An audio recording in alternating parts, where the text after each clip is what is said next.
2002 সালের 13 জানুয়ারি খোয়াই সিঙ্গিছড়া 2 নম্বর বাজারে পৌষ সংক্রান্তির বাজারে উগ্রপন্থীদের এলোপাথারি গুলিতে 16টি তরতাজা প্রাণ নিভে গিয়েছিল।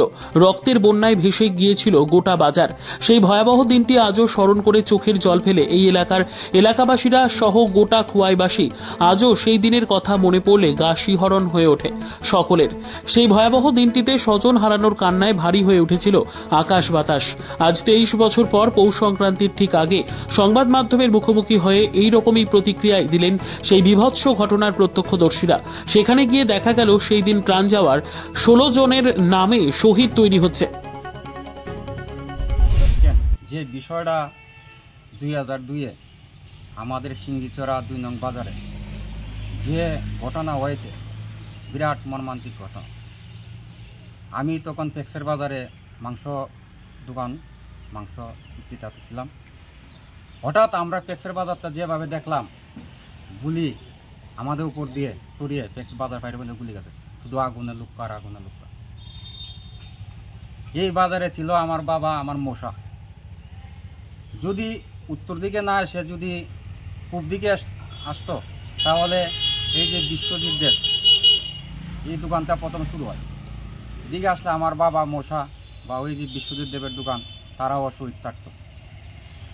যে বিষয়টা সংক্রান্তি আসলে আমাদের খুব দুঃখজনক।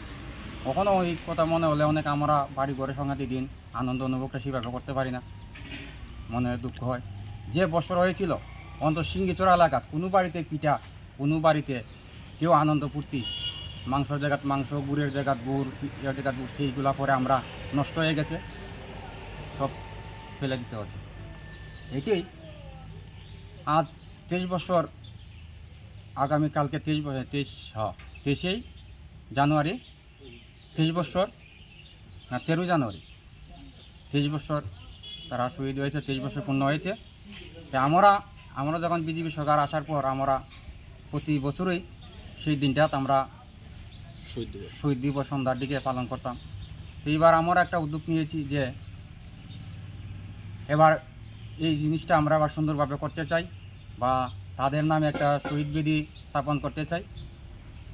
এই 13 তারিখ আমরা সকালে 9টায় শহীদ বেদিতে মাল্যদান করব এবং 17 তারিখ এই শহীদ দিবস উপলক্ষে আমরা একটা শহীদ সমাবেশ করব 2 নম্বর স্কুলে মাঠ। সেদিন আমরা পত্র এলাকার মানুষকে সবাইকে নিয়ে এই সমাবেশে উপস্থিত থেকে এই সমাবেশটা যেন আমরা সুন্দরভাবে করতে পারি, এই আমার খোয়াই থেকে শুভঙ্কর দের প্রতিবেদন, দুরন্ত টিভি।